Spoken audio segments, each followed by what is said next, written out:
about it. The Real ID deadline is here. Less than an hour from now, airports across the country will begin enforcing the use of Real IDs. Now, there's some good news for those still in need of a Real ID. The TSA now saying it will show some grace to people who haven't made the switch for now. Our Michael Warwick is live at Charlotte Douglas International Airport talking to travelers in different scenarios. So, Michael, what have you seen, and more importantly, what have you been hearing from travelers today? Well, here we are, 52 minutes until the TSA will start requiring that Real ID or a passport for folks to fly domestically.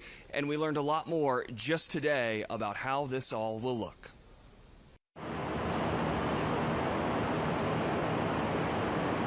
The final flights land into Charlotte before the TSA starts Wednesday, asking to see a Real ID or passport for domestic flyers. I fly back right after Real ID kicks in, and, learned the hard way. I probably should have done this before. Homeland Security Secretary Kristi Noem says flyers without a Real ID will still be allowed to travel. They'll just likely have to face extra security measures. That's the situation Reese McGuigan fears she's going to be in. I just got a bunch of stuff to verify that I am me, like my pay stubs, a W-2, and my social security card, and some my birth certificate, so I'm holding that really close to me. Alessandro Del Pra landed a Real ID when he got his driver's license. I haven't had to worry about it yet, but I know people who have, and I've heard about it, and I was like, I'm all set. I remember opening, checking to see if I had, if I had that status, and we're all good, so I'm happy. For Calvin McGowan, he'll have to get his some other time.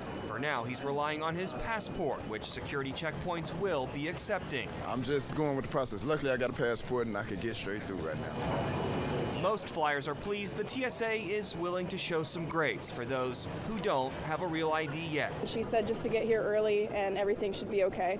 I'm glad there is, but we need a little more time, or at least open the line. If I already had the ID and I'm in the system, at least make it more simpler for me. Don't make it so hard, you know what I mean?